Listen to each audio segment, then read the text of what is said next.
Welcome back to the Tan and J-Man Show. It is Thanksgiving week, and we hope everyone has a lot to be thankful for this year.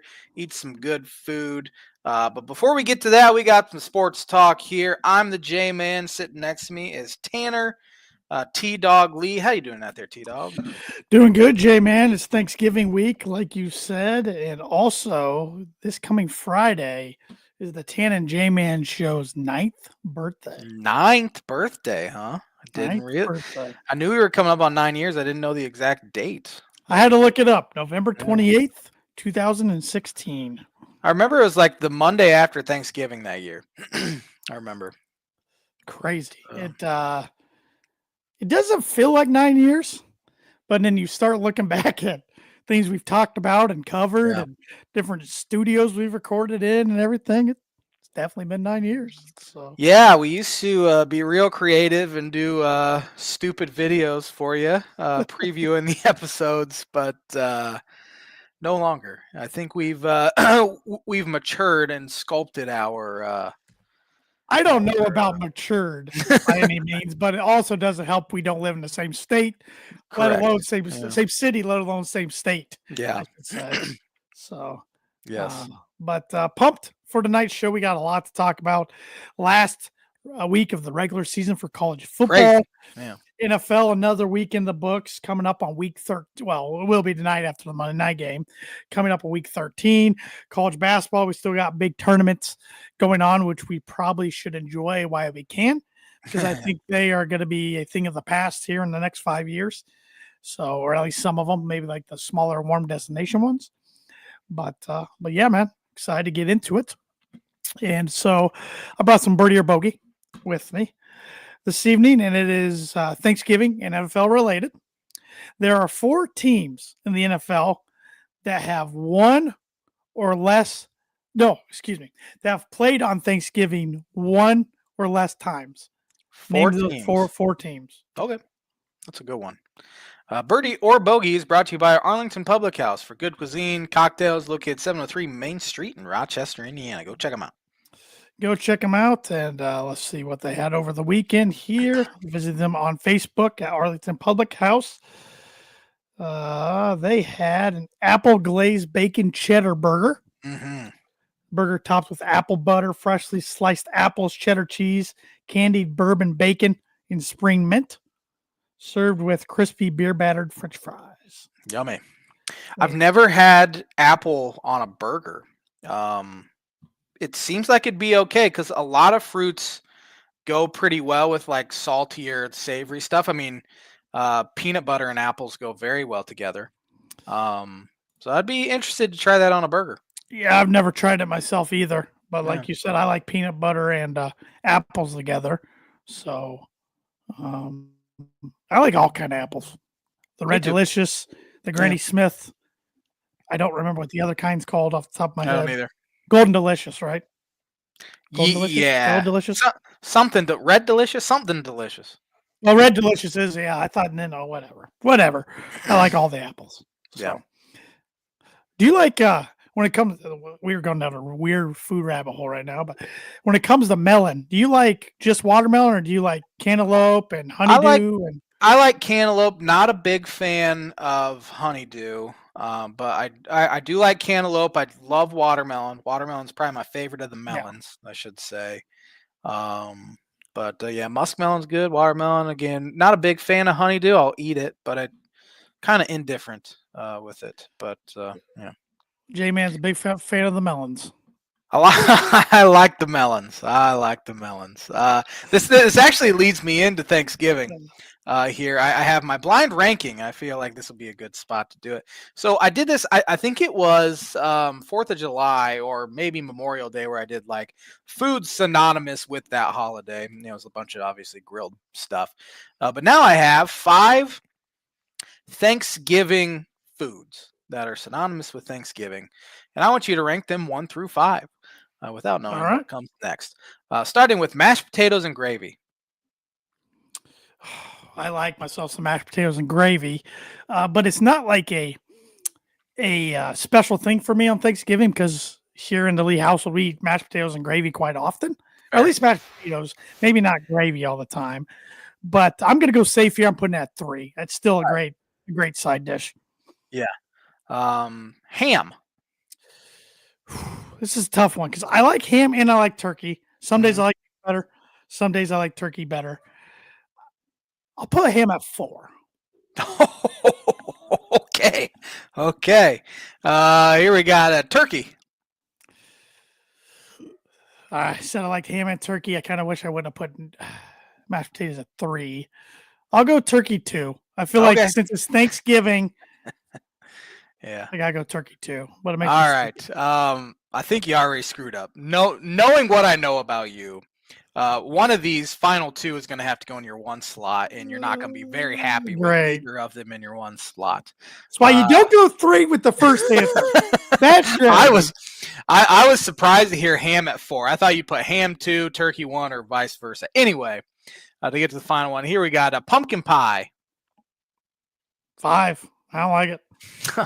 All right. Right. So number 1, I'm not gonna like either. All right. Correct. Cool. Green bean casserole. Yeah. Oh yeah. What an awful list. Yeah. If I had to re-rank, I would put actually mashed potatoes and gravy 1, turkey 2, ham 3, pumpkin pie 4, green bean casserole 5. Yeah, I almost had apple pie on there, but I switched it out because I have apple pie is kind of synonymous with Thanksgiving, but it's also for like 4th of July stuff like that. Pumpkin pie more so. Where would you rank those? I would probably, that list that you re-ranked is pretty dang good. Again, I'm kind of a coin flip when it comes to ham or turkey. Yeah, me too. I really only eat turkey like once. This kind of turkey like once a year. Like deli meat, I can go throughout the year. I agree. I'd probably put ham 1, mashed potatoes and gravy 2, turkey 3, pumpkin pie 4, green bean casserole 5. I don't like green bean casserole at all. I can handle pumpkin pie. Yeah, I could too if I had to. I guess put a bunch of like Cool Whip on it. Yeah, it's definitely not my favorite pie. What are your favorite pies? I think I know some of them. It's like you like sugar cream pie, you like strawberry pie, apple pie. I can do a lot of fruit pies. I can do a cherry. I'm not a big blueberry pie. I like blueberry like muffins, but I'm not a big blueberry pie guy. Yeah. Blackberry, no, I'm not a blackberry guy, but a lot of fruits I can go with. I like key lime pie. I don't eat it too often, but I find it refreshing when I do. I'm more of a pie guy than a cake guy, so I like a lot more pies than I do cake. Pecan pie I used to not like, but it's grown on me over the years. Yeah. So. Yeah, I'm kind of right there with you. I like a French silk pie. My wife makes a fantastic. I don't know if I've had apple pie. It's good. It's just chocolate, whipped cream. But I like a chocolate mixture. You'd like it. You'd like it. I'm for sure you'd like it. With like chocolate shavings on top. My mom usually gets them from Village Inn for Thanksgiving, and I think she got one already for this year. So. But like my favorite Thanksgiving food, and not everybody has it, but like in my family, we have noodles, like chicken and noodles also as a side. I always eat like 3 plates full of noodles. I like corn casserole a lot. Love corn casserole. I'm good. I'm an easy man, please. I like a good roll. Yeah, me too. I like bread. Dinner roll. Yeah. That's all I can. I'm not huge on like the sweet potatoes with marshmallows. Neither. On it. I'm not a big sweet potato guy. No, I'm not a big fan of like cranberry sauce either. No. Like I love cranberry juice, but I can't handle the sauce. Stuffing, it's starting to grow on me, but it's still got to be special things in it. Like it's got to be, can't have a lot of like onions or anything. Yeah. Yeah. So, yeah, I'm not a big fan of stuffing either. I like cheesy potatoes. You can't go wrong with that. Yeah. Corn casserole. I think my mom always makes baked beans, which I'm not a big fan of. I like baked beans. But I can't eat tons of them. Like, and I'm not just saying that from a or for anybody else's well-being around me or anything. But no, I like baked beans, but I can only eat like a small portion of them, and I get very tired of them. Man, a good dinner roll sounds good. Yeah, I like a good dinner roll. I like to get the sweet Hawaiian rolls from the store. Put them in the oven for just a couple minutes. Oh yeah, boom. That's where it's at. Boom.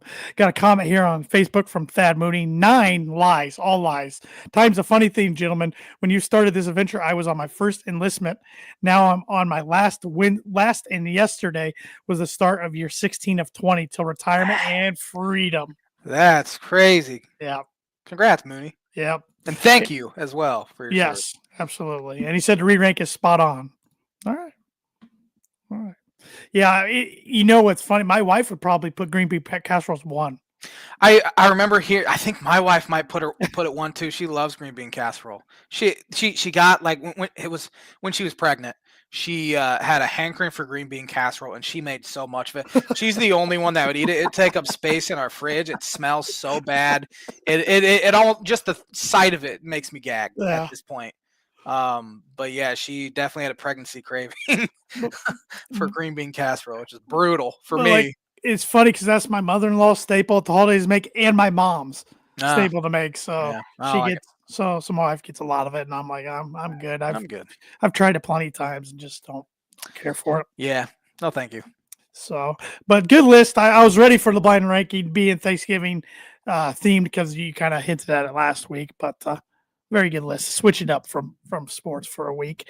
And the blind ranking segment is brought to you by, like it is every week, Proforma Print Shoe Promo Group. If you're looking for a trustworthy, dependable resource for next trade show, company picnic, or sales meeting in 2026, Proforma Print Shoe Promo Group has over 50 years combined experience in promotional products and commercial print. They strive for fast and efficient response to all your print needs, so you need to look no further. Let them be your one-source print and promotional company today by giving Barbara Van Weinsberg a call at 574-210-3815. I'm going to let my dog in the room because he's whining and he's getting on my nerves. I think we should start with some college basketball talk. We didn't get to talk too much about college hoops last week with football and all of that, so I feel like it's a good time with being feast week. All of that, we have the kind of holiday tourneys going on here.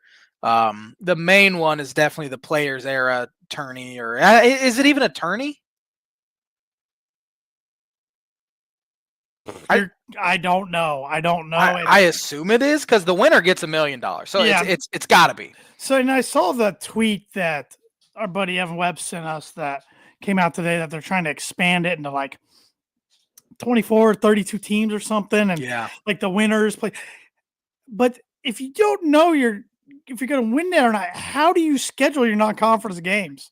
Exactly, because that'd be a lot of games. Yeah, I mean that's a lot of games. You have to win probably 4 or 5 games. Sounds like a mess to me. It does. Now with how college sports are these days, it makes sense to have something like this. And unfortunately, I mean, the Maui used to be like the big deal, and now, I mean, we see next year's field in the Maui, and it's just brutal. I don't think there's one team that'll be ranked in the preseason. Isn't this year's pretty weak too?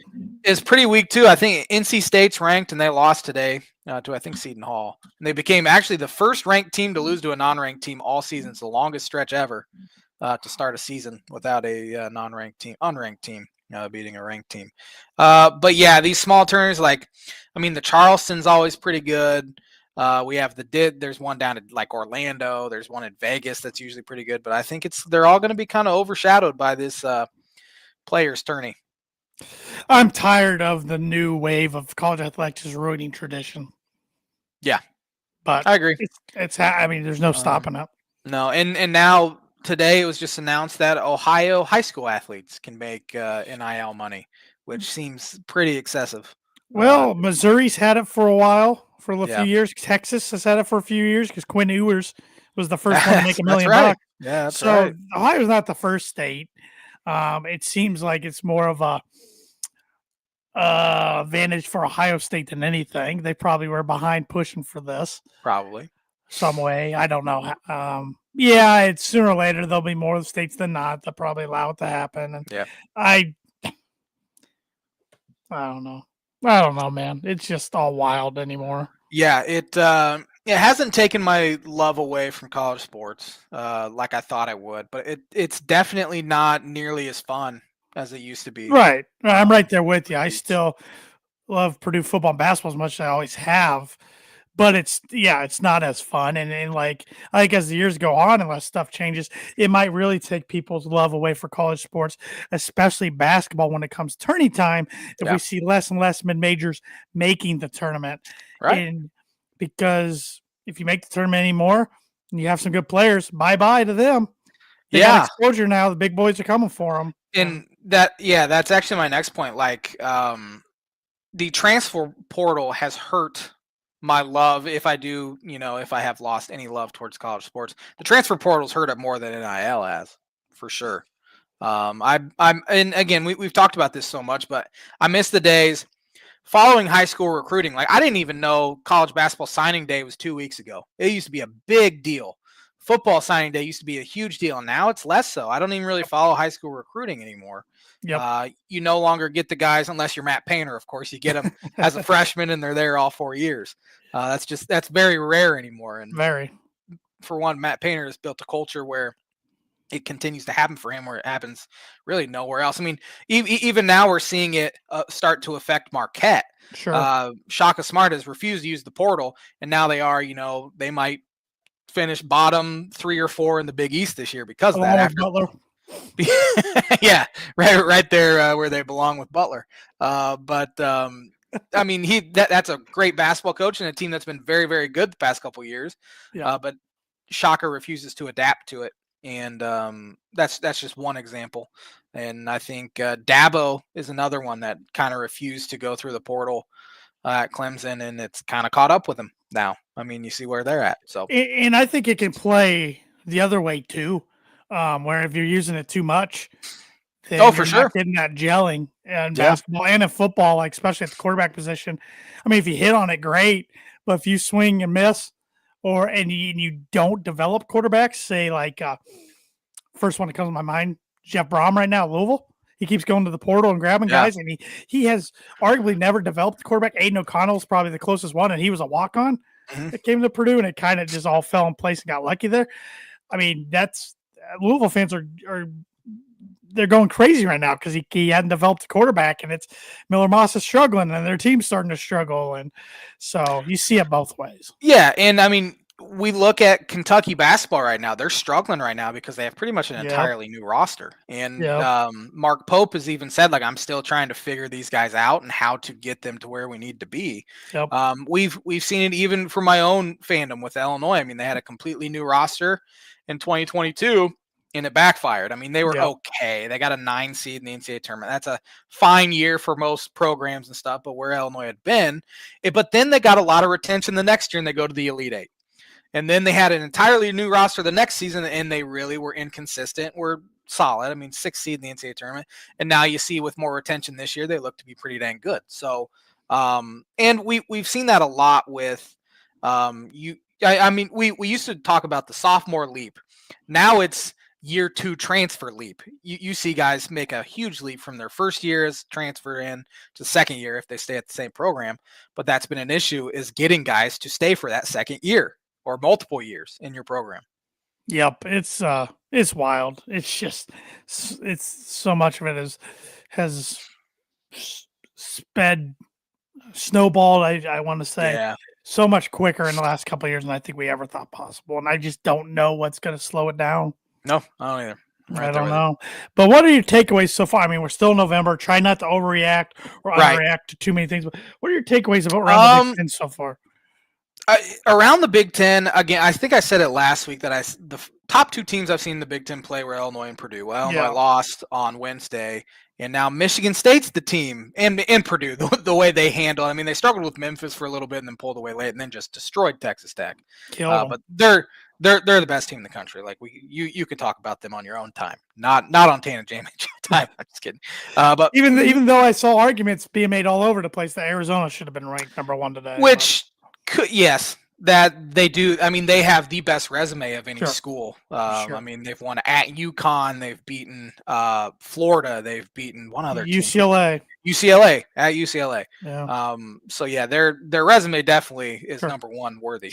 But the team that was most impressive this week was Michigan State, besides Purdue. Was Michigan State. I mean, the way they were able to handle Kentucky. Alabama had a good week too. They did. Beating Illinois in the United Center, where it was 17,000 Illinois fans, and there might have been 100 Alabama fans there. A very good win for them, and I think it exposed some stuff when it comes to Illinois where it might not be a big deal in the Big Ten, but like in non-con, I think they got exposed with teams that are quicker than them They really struggle in teams that are more athletic because this is not a very athletic Illinois team. I mean, they have. I'll be frank. They have a bunch of big white dudes. I They're feel you. they're not going to be quick. They're going to be real fundamental. They're going to be able to shoot the ball a little bit, but if they're not hitting shots, it's going to be a struggle. Which is you could say that for every team. But Illinois had some opportunities to really take control of that game on Wednesday, and they didn't. And even when Alabama got that lead, they cut it down to 2, and they missed, I think it was 9 free throws or something in the second half. So it was a frustrating one. But at the same time, again, you're not going to overreact. Tommy Avicic, their best player, played 15 minutes maybe because he's been hurt, and he just didn't look like the same guy. So that is what it is. But yeah, Michigan State looks good. Purdue looks great. I've been thoroughly unimpressed with Michigan, as I've said. Even though they won't drop them in the polls. They won't, which, I mean, they did beat 2 high majors, regardless of how good those high majors are. They still beat them. Mm. Indiana's ranked now, 25th. Yep. Off to their first 5-0 start since 2022. Yeah, they didn't look overly impressive against a low major over the week this past week. I think they won by 8. I forget who they played. Incarnate Word, I think it was. They played Incarnate Word and then Lindenwood. They didn't look real impressive. That's right. In either one. No. Incarnate Word, they won by 8. Lindenwood, yes. They pulled away by 20, but it was close for a little while. Yeah. And again, they probably shouldn't even rank teams till January because you just don't know. They play Kansas State at home tomorrow, which should be a decent little game. Even though Kansas State just lost their first game of the year to, I think it was to Butler over the weekend. Nebraska. Nebraska, thank you. Yeah, Nebraska. I've seen a lot of Nebraska fans bragging. Nebraska has the longest basketball fans. Yeah, Nebraska has the longest win streak in the Big Ten. Have not lost since March. They have this long win streak because they were so bad last year. They missed the Big Ten tournament, and then they won the crown. And they're bragging about. I was trying to think. I'm like, how 15-game win streak? Like, well, yeah. So take it with a grain of salt. But can you imagine bragging about the crown? No, can't imagine. Couldn't imagine. You wouldn't hear me bragging about the NIT back No, no, it's almost embarrassing to brag about it. Yeah. But I think there's been 2 teams that have cemented themselves as the worst teams in the Big Ten, and that's Minnesota and Rutgers. Oh, in fact, my gosh. They're the only 2 teams that are not in the Ken Palm top 100. I mean, Rutgers, I think they're going to struggle to win double-digit games this year. I think Pico might be in trouble. I know he's been a good fit, but... Yeah, and I saw some Rutgers fans saying, thanking him for bringing them back to prominence. Like he did. I mean, they were garbage, but still, 2 tourney appearances in 9 years is not good. And they're just getting destroyed. I mean, you lost by double digits to Central Connecticut State. Yeah. And and now today they were down 30-something throughout most of the second half, and after the game, Pikel, they asked him about it. He said, "Well, we fought hard and won the second half, and they won the second half 30-29 and they still lost by 25 points." Yeah, so that's kind of embarrassing. But even their wins this year against low majors, they'd be winning from like 8 to 12 points, not just blowing anyone out. Minnesota's looked bad. It took overtime to beat Green Bay. They struggled with Chicago State for like 36 minutes, and then got blitzed by San Francisco at home. I think it was yesterday or 2 days ago. Yeah, I think this is a much deeper Big Ten this year. In fact, USC was tipping off here. I'm gonna go check the scores because took them 3 or 4 overtimes to beat Troy. Yeah, to beat Troy. Troy almost had a good week. They won at San Diego State, and then let's see here, Big Ten. It is fun feast week that games are played throughout the week. USC is down 1 with 2:57 left to Boise State. How did Notre Dame and Kansas go? Last I checked, Kansas was up 12 with 50-some seconds left. So I don't know if Mike Shrewsbury's going to get it going there. Yeah. Iowa State beat St. John's by 1 today. Purdue Kansas plays them a week from Saturday at Mackey. Iowa State? Mm-hmm. Nice. Home and home with them. Got a home and home with Marquette. Signed a home and home starting next year with Tennessee, which sick of playing those guys. Sick of playing Marquette too. Same. Yeah. Tennessee. But Kansas is out of the top 25 in November for the first time since November of 2005. Yeah, Kansas won by 10 today. Yeah, that's wild. Okay. So it was nice to talk some college. Yeah, I still haven't. Yeah, I'm glad you started with that because we need to make sure to get it in. But I still have not watched a ton I mean, outside of Purdue, and I watched the most I've watched of any other game was Illinois Alabama.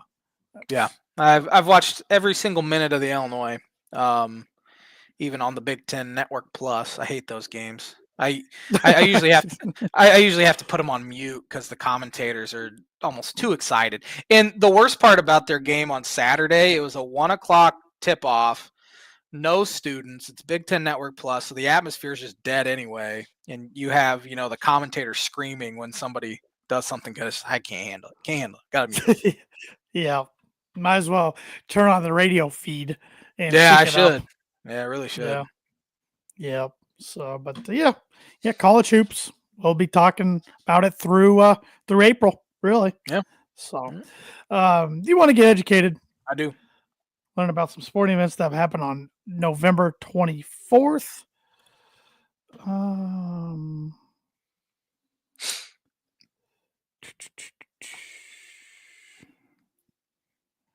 boy, this is okay. This is a pretty good one. On this day, 1953, Brooklyn Dodgers signed Walter Alston to a 1-year pact as a manager for 1954. He would go on to sign 23 more 1-year agreements until his retirement. That's funny. That's a pretty good one. A lot of Grey Cup, which I think they played the Grey Cup like 2 weeks ago. This year. They used to have it on like ESPN2 on Friday nights. We used to watch it. I remember. Yeah, I watch some CFL once in a while. Yeah. I see some Purdue guys up there once in a while. On this day, 1957, Cleveland Browns fullback Jim Brown set a club record of 237 rushing yards. Pretty good. I don't know if that's still a club. It's probably still a Browns record. I don't know. They've had some okay running backs. Quarterback position has been a nightmare, but yeah, we'll good get running there. back. We'll get there. On this day in 1960, Philadelphia center Wilt Chamberlain pulled down an NBA record 55 rebounds in the Warriors' 132-129 defeat to the Boston Celtics. Do you believe he actually scored 100? I do. I believe it. I do too. It is interesting how there's not a single shred of video evidence, but let's see. 55 rebounds might be even more impressive than 100 points, though. Yeah, that's averaging over. That's averaging what, about 13 rebounds a quarter? A quarter, yeah. Jeez. On this day, 1970, who won the 36th Heisman Trophy award? 1970 was that Roger Staubach. I don't know when he was there. Same position, but no, not Staubach. 1970 quarterback. I'll even give you what conference they're in right now. Right. ACC. ACC quarterback. ACC. Well, give me the school. Stanford. Jim Plunkett. Yep, you got it. Good pull. Good pull. On this day, 1976, the NBA's Atlanta Hawks ended a 28-game road losing streak. That's brutal. On this day, 1976, who won his second straight National League MVP award? 76? That would have probably been Pete Rose. Did he win any MVPs? I don't know if he won any MVPs. Wasn't Pete Rose. Second straight. Oh, Johnny Bench. No. Same team, MVP. Who am I missing?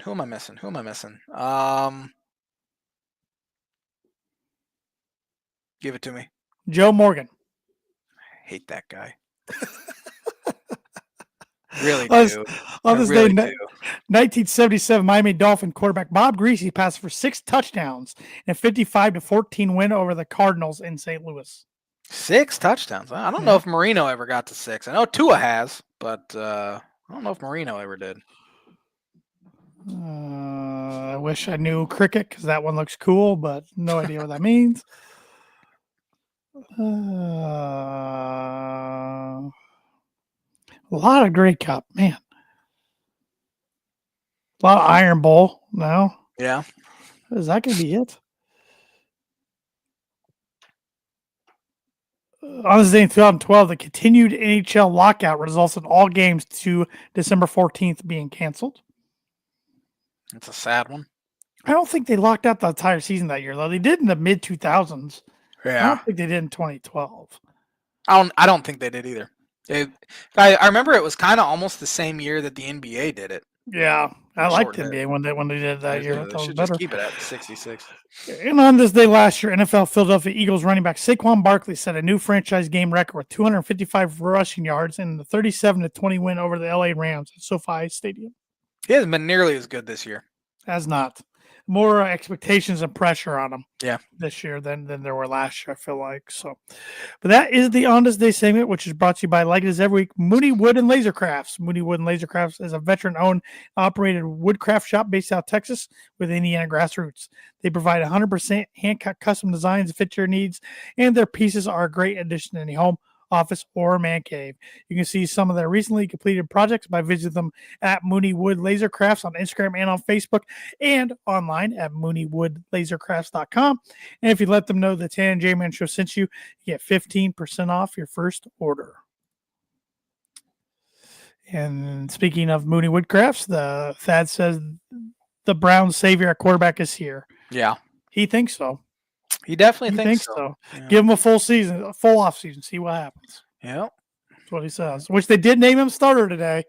Even though, might as well. Yeah, even though Gabriel passed concussion protocol, but you might as well. And yeah, see what you got. Gabriel hasn't been impressive either. Either. So, yeah. But well, let's get right into NFL. All right. Since we're on topic. 3 winners, 3 losers for week 12. My first winner is Houston Texans beating the Buffalo Bills. Found a way to beat the Buffalo Bills with Davis Mills as their starting quarterback. When they let that hook and ladder happen on 4th 27, I'm like, they're losing this game. Yeah, and they found a way. That defense is nasty, though. Arguably the best defense in the NFL. It is nasty. They need C.J. Stroud back, although I'm thoroughly unimpressed with C.J. Stroud, and I think Davis Mills has been an okay fill-in as a backup. But all of a sudden, 6-5. That's turned out to be a halfway decent division. Yeah, if the Colts aren't careful, they're going to get. I know they're going to get crept up on by either the Texans, who they play this week, or the Jaguars, who had held on for dear life yesterday in overtime to win the game again. 2-0 in overtime the last couple weeks. I'm going with the Chicago Bears, 31-28 win over the Steelers. Mason Rudolph and the Steelers, but this Bear team keeps finding ways to win close games, which for the last at least 5 years they couldn't win close games. So, it's a definite culture shift. For sure. They're finding a way. LA Rams. I'm putting my stamp on them as the best team in football right now. Matthew Stafford over his last 8 games has thrown 25 touchdowns, 0 interceptions. He's playing arguably the best football of his career. At 37 years old. He's probably winning the MVP race right now, even though I could make a case for Jonathan Taylor like I did a week or two ago, but it's more times than not a quarterback award. So it's hard to give a MVP to a running back, in my opinion. It is. The Dallas Cowboys are winner for me. Down 21-0, come back and beat the Eagles 24-21, improving their record to 5-5-1, so they're not out of it yet for the playoffs. Yeah. One team that I don't think many people are talking about are the Seattle Seahawks. It wasn't an impressive win by any stretch over a real bad Titans team, but all of a sudden Seahawks are 8-3. They're pretty good. Yeah, nobody's talking about them. Yeah, nobody's talking about them at all. My final winner, I hate them, but the Kansas City Chiefs win an overtime game 23-20 to the Colts in a game they had to have. I feel like if they fell to 5-6, we really could have had serious conversations about them not making the playoffs and their season going downhill. But getting that win, I still think they'll probably make the playoffs. I don't think they're going to win the division, but I think they'll make the playoffs. And now the Colts might be tough for them to get the 1 seed now. Yeah. First loser, New York Giants. They're 2-5. Hit the field goal. Yeah, they're 2-5 this year when leading by double-digit points, which is very, very hard to do. They fired their defensive coordinator today for some reason. Jameis, it was the most Jameis Winston experience ever watching him play quarterback. He caught a touchdown where he broke a tackle of a linebacker. They ran that play twice, or a similar version of it twice. And then the very next drive on the first play, he throws an interception. Yep. Jahmyr Gibbs was awesome for Detroit. He had an 80-yard touchdown run in overtime. He had like a 70-yard touchdown run earlier in the game. He's a stud. But got my cousin 57 fantasy points, but yet he's going to lose the matchup. So interesting. Yeah. Yeah, I just was it just baffled me. Like I know they have a touchdown puts the game away. Yeah. But they had a chance to go up 6 with under 3 minutes left. Instead, they go for it, don't get it, and then the Lions up kicking a game time field goal, taking an overtime. Yeah. It's like, kick the field goal, make him go score a touchdown to win. And again, I understand the thought process because too, you don't trust your defense to not give up a touchdown. Yeah, but analytics sometimes play a very stupid role. I mean, it plays a very important role, but also I don't think I've ever seen ESPN flash that graphic. What should they do without them saying they need to go for it, regardless of where they're at? It's never punt or kick a field. It's always go for it. Which I agree. Stupid. So. My first loser was Minnesota Vikings. Yeah. A week or two ago, you were talking about JJ McCarthy, and I said I think you got to give him more time because it's essentially his rookie year. Nah, dude's dog water. He's terrible. They've messed up badly taking him in the top 10, and yeah. I think Kevin O'Connell's a good coach, but they might turn sideways on him quick in Minnesota. Like, I don't know how they get out of this hole without going to get a different quarterback next year. It might be smart for O'Connell to maybe change the scenery and go somewhere and be a head coach somewhere else. Because, JJ McCarthy's bad. 86 yards. Awful.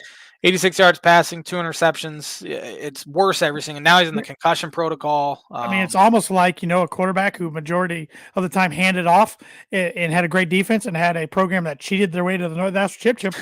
It's almost like they ignored all the red flags there. And yeah. I mean, he only, threw it 10 times in the national title game. And, there's a big rumor that Sean Payton baited the Vikings into trading up and getting JJ McCarthy because he made it seem like he was really interested in JJ at 12 when Nix was his guy the whole time. Yeah. So I don't know how true that is or not. But my second loser, Vegas Raiders, man. They are awful. You can't keep firing coaches, but I have a hard time bringing Pete back. Yeah. They fired Chip Kelly today. It was $6 million. In 1 year to be offensive coordinator. Coordinators don't get that kind of deal over 4-year contract. That's the reason he left Ohio State because the Geno Smith stinks. Oh, awful. Pete, it's time to hang her up there, Pete. Another terrible hire by the Raiders. Max Crosby's the only good thing they have. Yeah, he's the exact same as. Have you seen, going back to the Browns a little bit, Myles Garrett? Yes. 18 sacks on the year. He has 13 sacks over his last 4 games. Yeah, I just don't think those guys, and I know this is a very dumb statement because it's false, but Stephanie and I were watching the games yesterday. We were talking about Crosby and Garrett. I'm like, I don't think these dudes like to win, but they collect huge paychecks, so why are they going to go somewhere else? It is weird watching them do these incredible things when their teams just stank. Yep. So, another loser for me. I know their quarterback got hurt. Tampa Bay. Yeah. I know Baker got hurt, and I don't know how long he's hurt for, but now all of a sudden I'm thinking Carolina might win that division because Tampa Bay is starting to kind of free fall. They've had a tough schedule, but still and injuries. Mike Davis or Mike Evans. Yeah. Baker. Yeah. Yeah. If Baker's out for a while, though, it might be. Teddy looked terrible. Teddy was just retired 2 years ago for a year coaching high school football. Now he's back slinging the rock. Bad. Yeah. My last loser, Arizona Cardinals. Can't win a close game. It's Jonathan Gannon. I think he's probably done after this year. This is year 3. That's enough time. They've been bad. Kyler Murray needs to go. I know he hasn't been playing, but he's bad. Jacoby Brissett obviously is not an NFL caliber starting quarterback. They probably need to complete tear down again. My last loser, Buffalo Bills. Something's off. I agree. The Bills. Josh Allen threw that pick at the end, but he just doesn't have a lot of help around him this year. And their defensive backs aren't good. I still think they make the playoffs. Yeah. But I'm not scared of them. He got sacked 8 times. Yeah. Oh, yeah. And that Houston pass rush. Will Anderson's a stud. He is. But still, 8 times. It's weird. Something's off with them big time. Yeah. Big time. So, week 13 slate, all teams in action this week. Yep. No bye weeks. Got 3 games on Thanksgiving. Of course, you got a traditional one here, Packers at Lions. Give me the Lions for 2. I think this is a very, very good matchup for a Thursday night or Thursday Thanksgiving game. Yeah, Lions got really lucky winning yesterday over the Yeah. Giants, and I was starting to think, Lions are starting to slide a little bit. Yeah. Which they haven't played very good football lately. No. But I'm taking Lions for 5 at home. Yeah, Lions hadn't lost back-to-back games since 2022, so they were very fortunate not to. That's a crazy stat. I being know. The Lions. Yeah. Kansas City Chiefs at Dallas Cowboys. This game got a lot better yesterday. Yeah, with the Cowboys coming back from 21-0, of course, Kansas City winning. Give me Kansas City for 3. I just think that they get it done for no other reason than that. I got Cowboys for 2 because I'm a hater, and that was a big win for the Cowboys yesterday to be a team like the Eagles, being down 21. Yeah, might get them going. The Cincinnati Bengals at the Baltimore Ravens. I have not read anything about Burrow possibly playing.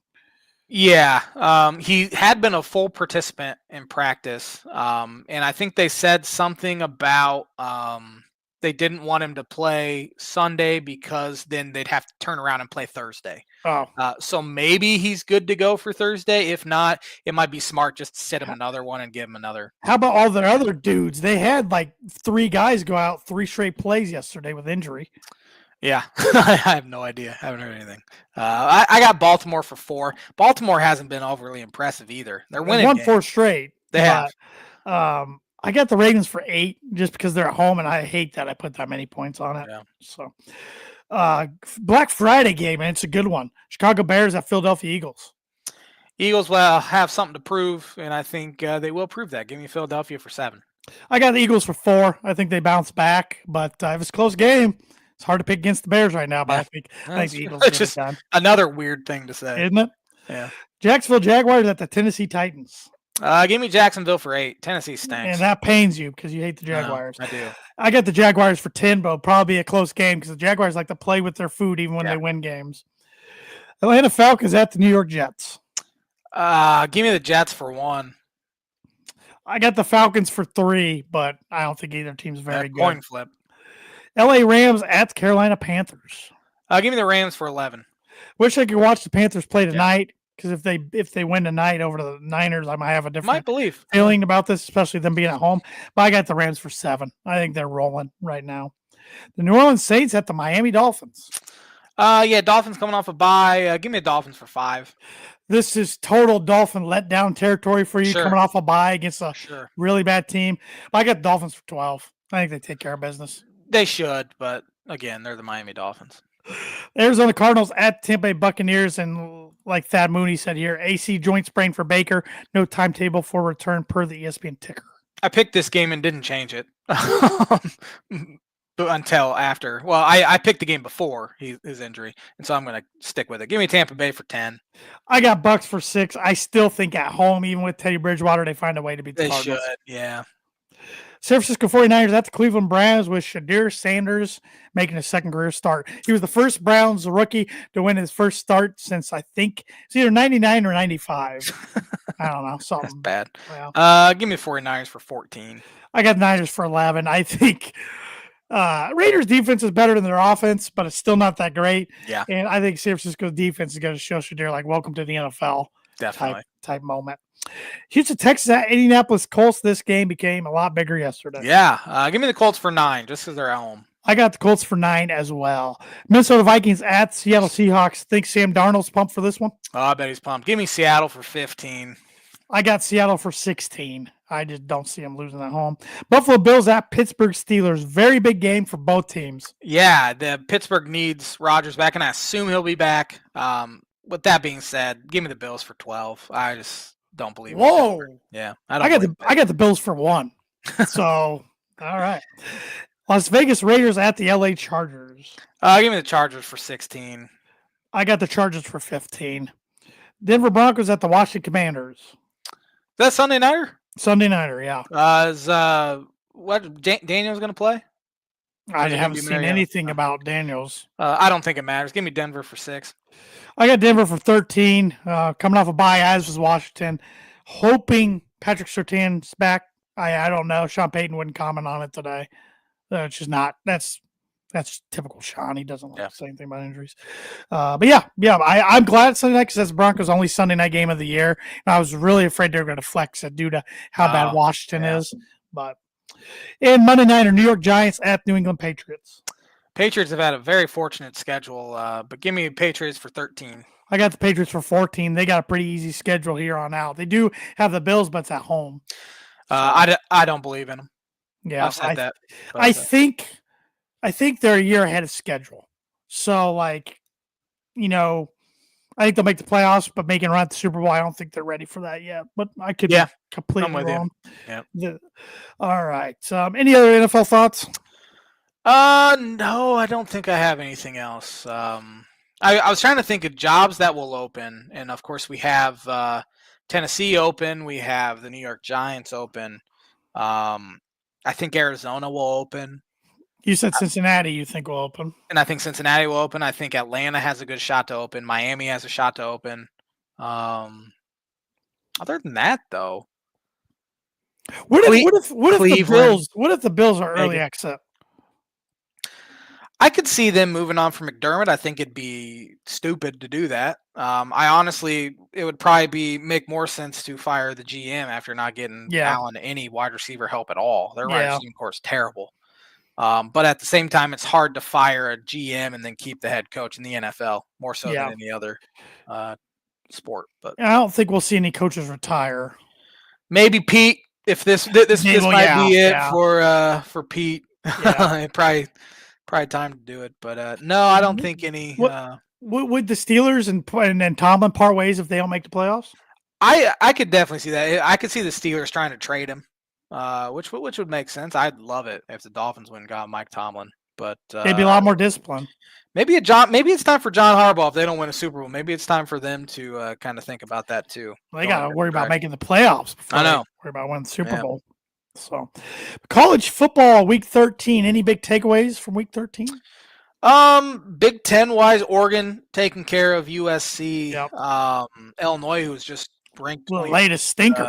Yeah, that was an ugly one. That was real ugly for them. It's interesting, they give Fickle that vote of confidence, then they knock off two at the time ranked teams at home. Yeah, they're playing much better than they had, but it's still a pretty embarrassing effort for Illinois. And I think that pretty much sealed their defensive coordinator Aaron Henry's fate.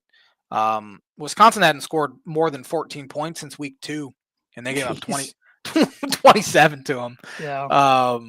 So yeah, it wouldn't surprise me. It should.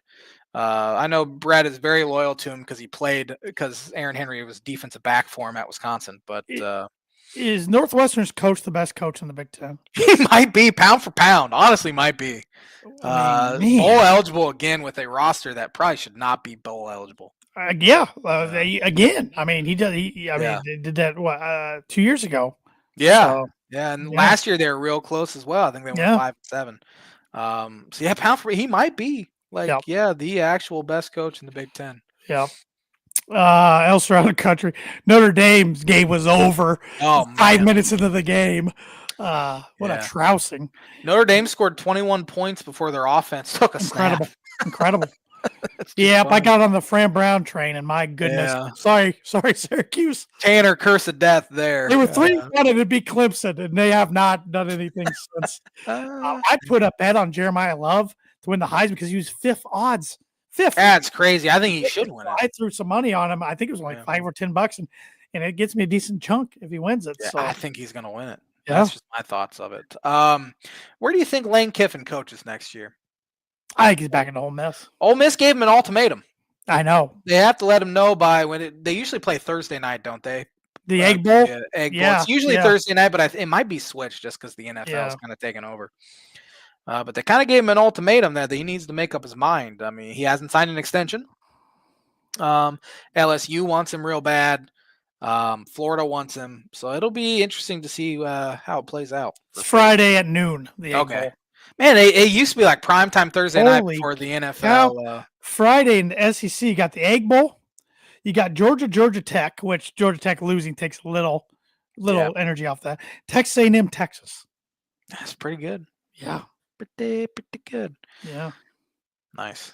I think Kiffin's a good coach, but like the numbers get thrown around for him. Like the dude hadn't won a championship. Yeah, he hasn't even coached in the playoff. Like, and we're seeing schools we thought would have openings, like Florida State retained Mike Norvell because I think they realized this is a bad year to be looking for a head coach. Yeah. Carousel. And we're seeing schools like Maryland, keep Loxley, like, because you don't want to keep doing this every couple of years and just paying buyouts and like it's just nuts. Cal's coach Justin Wilcox. That's a tough job. That's a and very tough job. He's made them very respectable going to bowls, and they fired him. They're bowl eligible right now, aren't they? Yeah, I think they are. Dumb. And I was so stupid. Dumb. I think it was. I know they've been playing better, but keeping Luke Fickell, it was curious anyway. I wonder if Penn State's regretting it a little bit, knowing who they have to go up against. Yeah, and is there any way this guy gets the job? I think it would be. I mean, their fans would probably be mad, but they've played so much better. They have. With them. I think. How often have they taken an interim tag off and it's very actually rare worked? I think it would be a colossal mistake. Dabo's about the only one I can think of. Yeah. Sharon Moore's been okay this year for Michigan, but for the most part, it's just that's it a good usually point. doesn't work. That's a good point. James Franklin, like you said last week, landed at Virginia Tech. Yeah. So. And one thing I know the Penn State players are like advocating for them to take the interim tag off, but the last people you need to listen to are the players. Right. Honestly. Yeah. So and I don't and the fans. But what I'm saying is, they had a tough loss at Iowa, tough loss at home to Indiana, and they've won and they've won all the other games. Yeah, they've looked pretty good. So yeah, maybe. Yeah. Maybe all they needed to do was have Drew Aller get hurt.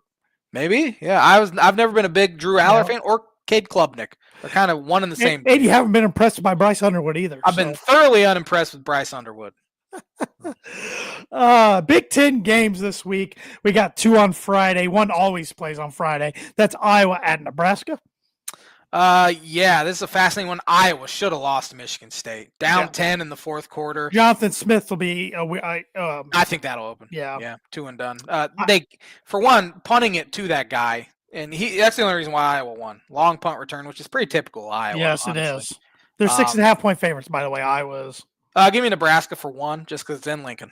I'm taking Iowa for 4. 4 of the last 7 matchups, Iowa's won on a walk-off field goal of this rivalry.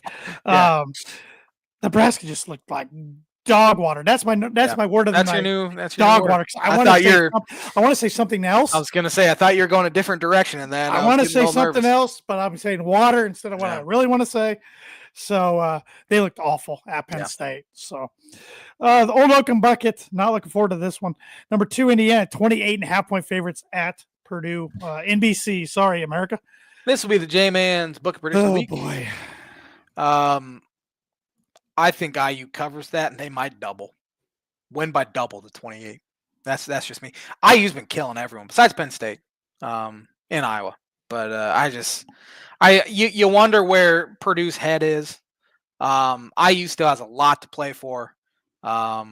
So yeah, give me IU for 8. Sorry, T-Dog. J-Man's Book of Prediction of the Week, brought to you by Travis Watching Insurance Agency, Life Home Auto, Business, Renters, Workers' Comp, Farm Insurance. Contact Travis 219-869-4561. Look at the Purdue fan. I mean, just hoping Purdue can cover and compete for like a half. I mean, at least Wisconsin and Maryland hung in there for a half against IU before IU destroyed them. So I'm hoping maybe Purdue can do that. But I think there'll be more IU fans than I've ever seen at Ross-Ade Stadium for this game. Cold too. Yeah, it's gonna be cold too. I was thinking back. I've only seen Purdue lose at Ross-Ade in the bucket games twice, and they're both by 3 points in overtime, 2019 and 2010. They lost by 18 points in 2015, but I missed that game. That was the only bucket game at Ross-Ade I've missed since 2000. So yeah, but this one's probably got the makings of being a lot more higher deficit than 18 points. Of course, they've lost to Indiana. Lost by 66 last year. There's another Hazel year that I think they lost by 20 some at Indiana because they're only played Indiana once at home in its 4 years. Somehow there's a back-to-back year at Indiana in there. I don't know how that happened, but it did. But Barry Odom will probably become the first Purdue coach to lose their first bucket game in quite a while. Going back to Hazel, it was him and Hazel. But yeah, but then you got to go back a ways to find a coach that lost their first one. So with all that said, I'm taking Indiana for 9. There's only, oh my gosh, I think I missed a game. There's 18 teams, so I there's know. I'm looking at so in Indiana for 9. That's what I Yeah. meant. I'm trying to think which game I missed. Well, you'll find out here I'll soon. I'll find out. The game, number 1, Ohio State at number 15, Michigan. Can Ohio State finally get this Michigan bug off their back? They are 9.5-point favorites. I'm sure they're going to be feeling some pressure. It was hilarious last week when they played Rutgers. They gave Jeremiah Smith and Carnell Tate the week off, and it was pretty much load management. That's what it was. That's how good they are. Give me Ohio State for 5. I got Ohio State for 6. Yeah, I think they're the best team in the country. Mhm. And hot take here. This is probably going to make a lot of people mad. Even though Indiana is number 2 in the country, I don't think they're the best team in Indiana. Notre Dame? I think Notre Dame's better. Yeah, when I was checking the score, I'm like, man, Notre Dame might win the national title. I think they're better than they were last year when the national runner-up. Will they get there? I have my doubts, but they're more of a complete team. Now, their defensive backs are worse, but they're more of a complete offense. I think C.J. Carr's better than Riley Leonard, too. 100%. Yeah. 100%. And Love and even Price, that's Yeah. a two-headed monster, man. Yeah. If I'm Indiana, I don't want to see them in the playoffs again. No, I wouldn't either. So, especially in Indiana, I think there'd be. Well, I think IU will get a bye, probably. Right, yeah, that's a good point. Unless they lose this week. Oh, if they lose this week, yeah, then they might drop out completely. God, that'd be great. Paul Bunyan's Axe game, Wisconsin at Minnesota. That's the one I'm missing. I have my 8-pointer. Minnesota's a 1.5-point favorite. Give me Minnesota for 8, just because they're at home. We're 6-5 team I've ever seen, but yeah. It's funny. 3. You said that, and then they went on a big run and got up like 15, and I'm like, oh. Yeah, good call. And then Northwestern comes back and like, oh, well, just kidding. I think they win at home, but it would be hilarious if they lose and go 6-6 and back their way into a bowl. Number 5, Oregon, 6.5-point favorites at Washington. This should be a good game. Oregon for 4. I got the Ducks for 2. Penn State at Rutgers. Penn State's 12.5-point favorites. This for bowl eligibility. Winner gets in, loser stays home. Give me Penn State for 6. I got Penn State for 7. Maryland at Michigan State, 4-7 versus 3-8. Yikes. And Michigan State's a 3.5-point favorite. Give me Michigan State for 2, just because they're at home. I got Sparty for 1. Northwestern 6-5 at Illinois 7-4, who is a 6.5-point favorite. Yeah, if Illinois wins, that's 8 wins. That's a great season. That's where I had them. For some reason, idiot Illinois fans thought they were going to make the college football playoff, which I thought was stupid coming into the year. That's why I had them 8-4. So they're right where I thought they'd be at this point. Give me Illinois for 3. It'll be interesting to see where their head's at, though. I got Illinois for 5. UCLA at number 19. USC is a 21.5-point favorite. Give me USC for 7. I got USC for 8. Top 25 games real quick. The Egg Bowl, number 6, Ole Miss at 5-6, Mississippi State. Ole Miss is only a 6.5-point favorite. Give me Ole Miss, though. I like Ole Miss in that one. Number 4, Georgia, 13.5-point favorite at number 3, Georgia Tech. Georgia. I like Georgia as well. Number 3, Texas A&M, 2.5-point favorite at number 16, Texas. Texas win this one, I think they get in the playoff, which would be stupid with as a 3-loss team. If they were in the Big Ten, they might not even be ranked at this point. Give me A&M though. Hopefully, although I don't like them either. I'll take Arch in Texas. Arch's been playing better. He's been playing a lot better. Yeah. LSU, who's 7-4 at number 8, Oklahoma, who's 9-2 and a 10.5-point favorite. Oklahoma, they're good. Number 12, Vanderbilt, 9-2 at number 18, 8-3 Tennessee is a 2.5-point favorite.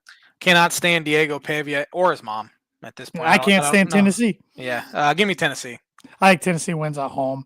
Number 10, 9-2 Alabama at 5-6 Auburn in the Iron Bowl. Alabama's 6.5-point favorite. I want to pick Auburn, but I can't. Give me Alabama. I think Alabama wins as well. And number 9, Notre Dame, 9-2 at 4-7 Stanford. Notre Dame's a 32.5-point favorite. They cover. It'll be an interesting offseason for Andy Luck there. It will be. Stanford. Yeah. That was classic during his sideline interview the other night. Yeah. That was great. Birdie or bogey, there has been 4 teams in the NFL that have played in 1 or 0 Thanksgiving games. Can you name those 4 teams? 3 for a par, 4 for a birdie. Houston Texans. No, they played in 2. Oh, man, that's going to be bad. Tennessee Titans. Oh, boy. No, the Titans have played in 7. Oh, my gosh. Well, I guess they count Oilers. Oilers. I don't remember Titans. Oh, man. Because I think I asked you. Jacksonville Jaguars have to be They one. are the only team that's never played in any. So Any, yes, I they was are one gonna of the say. 4. I think I've asked you that before about the Jaguars. Maybe you have. Clearly, I don't remember. I have no idea. Tampa Bay Buccaneers once in 2006, and they lost that one. Yeah. Panthers once in 2015, and they won it. The Bengals once in 2010. I almost said the Bengals. Son of a gun. I figured they'd been on more because they've been around for a long time. Well, that was embarrassing. That was a hard one. Yeah. Thanks for watching the Tan and J-Man Show. Have a fantastic Thanksgiving, everybody. Eat a lot of food, and we'll be back at her next Monday with another episode of the Tan and J-Man Show. Happy Thanksgiving, everybody. Thanks for sticking with us for 9 years.